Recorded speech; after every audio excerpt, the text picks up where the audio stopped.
बिस्मिल्लाहिर्रहमानिर्रहीम, अस्सलाम वालेकुम। कई वीडियोस में कह चुका हूं कि अभी तो पार्टी शुरू हुई है, घबराना नहीं है। और घबराने का वक्त अपोजिशन के लिए हुआ चाहता है। अपोजिशन घबराना शुरू भी होगी और घबरा के धमकियां देने पर उतर आएंगे। यहाँ बिलावल भुट्टो ने धमकी दी, ख्वाजा आसिफ ने धमकी दी, मरियम नवाज ने धमकी दी कि सोमवार तक तहरीक अदम एतमाद पर वोटिंग करवा दें, वरना मैं देखता हूं तुम्हारा OIC कैसे होता है। ये बिलावल की धमकी थी। इतनी उतावली क्यों हो रही है अपोजिशन? अचानक से क्या हुआ कि पूरी गेम उलट गई? अचानक से क्या हुआ कि फ्रस्ट्रेट होकर धमकियां देने पर उतर आए?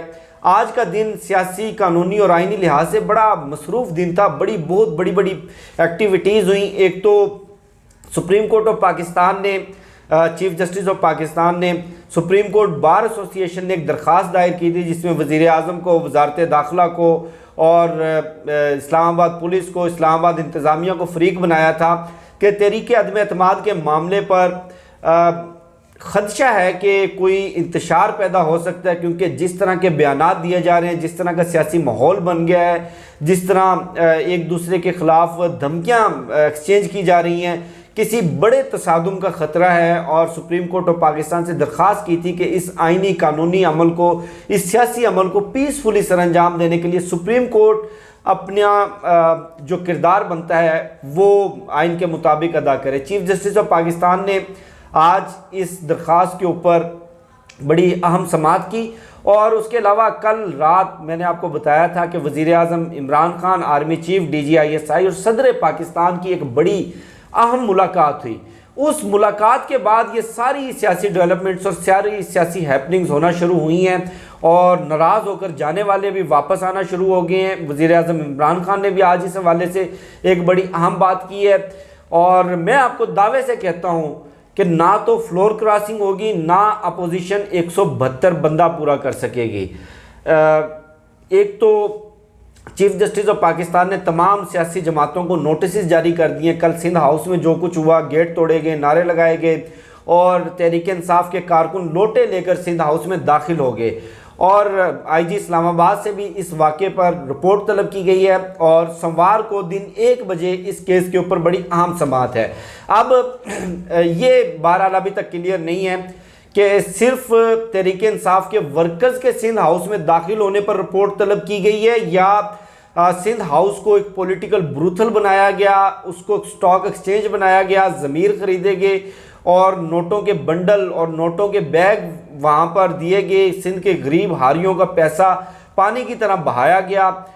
उसके ऊपर भी कोई रिपोर्ट तलब की गई है या नहीं, ये अभी बहरहाल क्लियर नहीं है। सोमवार वाले दिन IG इस्लामाबाद जब एक जामे और मुफस्सल रिपोर्ट सुप्रीम कोर्ट में जमा करवाएंगे, उस वक्त ये सारी सूरत हाल वाज़े होगी। दूसरे नंबर पर आज की अहम समाअत में चीफ जस्टिस ऑफ पाकिस्तान ने अटारनी जनरल को मुखातिब करते हुए एक तो उन्होंने कहा कि जो तहरीक अदम एतमाद का मामला है, यह सियासी और आइनी मामला है, इसका सुप्रीम कोर्ट से कोई लेना देना नहीं। बिल्कुल सुप्रीम कोर्ट का इससे कोई लेना देना नहीं। हुकूमत चाहती भी नहीं है कि सुप्रीम कोर्ट इस मामले में इंटरफेयर करे, क्योंकि आइन वाज़े है।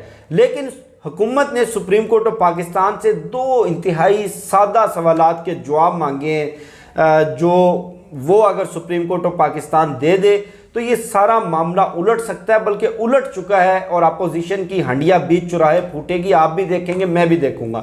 एक तो आइन के आर्टिकल 63A पर जवाब मांगा गया है कि आया 63A से मुराद ये है कि कोई भी मुनहरिफ रुकन वो वोट देगा तब उसके ऊपर फ्लोर क्रॉसिंग का कानून लागू होगा, या वो पार्टी सरबराह के खिलाफ कोई बयान दे दे या अलिल ऐलान आकर वो कह दे कि मैं पार्टी सरबराह की हदायत को, उनके हुक्म को नहीं मानता और वो अपोजिशन के साथ जा मिले, उस पर फ्लोर क्रॉसिंग का कानून लागू होगा। यानी कि जुर्म होने से पहले भी रोका जा सकता है या जुर्म होने के बाद ही सज़ा मिलेगी।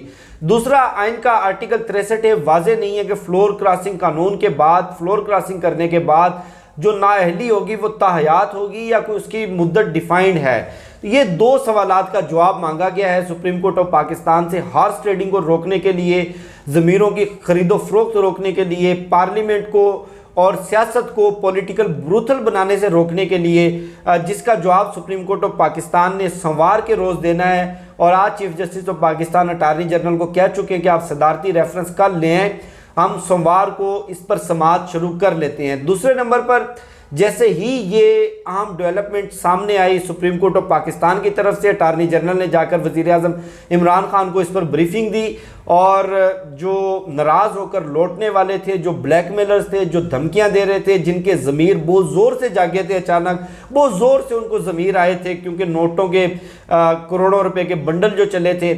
उसके बाद 3 अरकान वापस आ गए हैं। नाराज़ अरकान में से उन्होंने माफ़ी तलाफ़ी कर ली है और बाकी भी जो 14 में से 3 आ गए, 11 रह गए हैं। इन तमाम को शोकाज नोटिस इशू किया जा चुका है। वज़ीर आज़म इमरान खान को ज़ाती हैसियत में, यानी कि वो पार्टी सरबराह भी हैं, उनको जवाब जमा करवाने का हुक्म दिया गया है कि आप सिंध हाउस जाकर छुपे, आपने मीडिया पर इंटरव्यूज़ दिए, आप पार्टी पॉलिसी के ख़िलाफ़ गए, आपने अपनी पार्टी छोड़ने की धमकी दी, अलील ऐलान, बल्कि धमकी क्या दी आप दे चुके हैं। तो आप इस शोकाज नोटिस का जवाब जमा करवाएं ताकि उसके बाद आपके खिलाफ reference election commission of Pakistan को भेजा जा सके। ये सारी पॉलिटिकल डेवलपमेंट्स होने के बाद बिलावल भुट्टो का बयान सामने आया कि सोमवार के दिन तक स्पीकर कौमी असम्बली इजलास बुलाएं और तहरीक अदम एतमाद का एजेंडा वाजे करें। जब तक तहरीक अदम एतमाद पर यानी कि जिस दिन वोटिंग होनी है उस दिन का अनाउंस नहीं किया जा सकता, मैं देखूंगा तुम्हारी OIC कैसे होती है।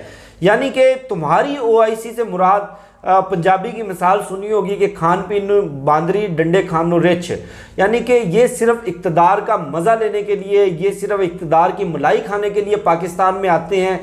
15 साल के बाद इतना बड़ा इवेंट हो रहा है जिसका हुकूमत से कोई लेना देना नहीं, ये एक रियासती इवेंट है।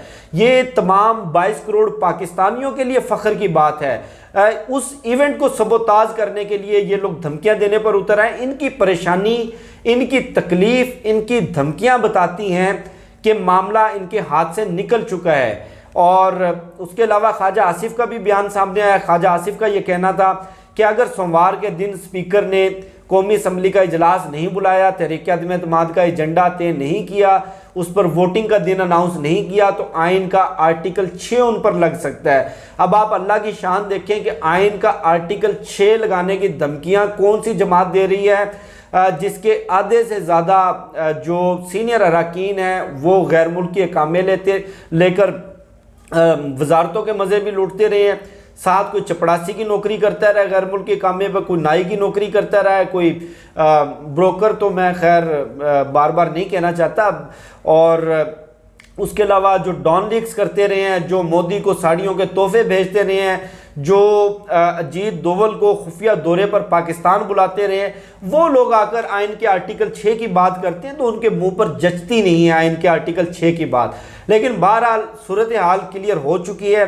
ये वज़ीर आज़म इमरान खान का पहला कार्ड था, जो 12 कार्ड उन्होंने सीने के साथ लगाकर रखे हुए हैं। ये पहला सरप्राइज था अपोजिशन को, और अपोजिशन पहला सरप्राइज मिलने के बाद ही घबराने लगी है। और सूरत हाल सोमवार वाले दिन मजीद भी क्लियर हो जाएगी। लेकिन अब तक ये क्लियर हो गया है कि जिस तरह सेनेट इलेक्शन के अंदर ब्रूथल हाउस बने रहे, Sindh house, Punjab house, KP house या बलूचिस्तान हाउस, जिस तरह करोड़ों रुपया चला, नोटों के ब्रीफकेस चले और वीडियोज़ आई, और उस वक्त सुप्रीम कोर्ट ऑफ पाकिस्तान इन तमाम मामलात के ऊपर खामोश रही, कुछ नहीं कर सकी, ओपन वोटिंग करवाने के ऊपर कोई फैसला नहीं दे सकी।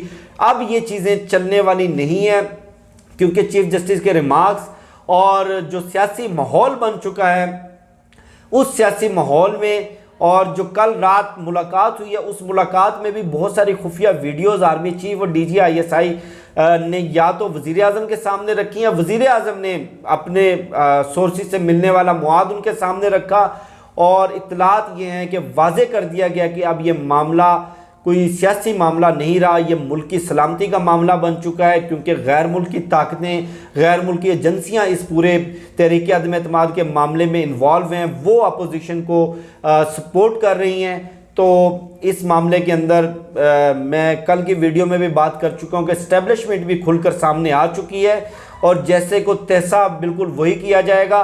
अगर सुप्रीम कोर्ट ऑफ पाकिस्तान आइन के आर्टिकल 63 की ये तशरीह कर देती है कि जुर्म सरजद होने के बाद फ्लोर क्रॉसिंग का कानून लगेगा, तो हुकूमत के पास मजीद भी कुछ सरप्राइज हैं। ये कोई पहला और आखिरी कार्ड नहीं है, मजीद ऐसे सरप्राइज भी हैं कि ये 14 15 बंदे एक तरफ, कम से कम 20 बंदे दूसरी तरफ भी बरामद होंगे, जिनको ज़मीर बहुत ज़ोर से आया होगा और उनका भी ज़मीर अचानक जागा होगा, और वो जो वोटिंग वाला दिन होगा उस दिन वो हाजिर नहीं होंगे। लेकिन अब तक बहरहाल यही लग रहा है कि ना फ्लोर क्रॉसिंग होगी, ना 172 बंदे पूरे होंगे, और अपोजिशन की ये तहरीक अदम एतमाद नाकाम होगी। मुझे शफकत अली को दीजिए इजाज़त। वीडियो के हवाले से फीडबैक ज़रूर दीजिएगा। अल्लाह हाफिज़। पाकिस्तान जिंदाबाद।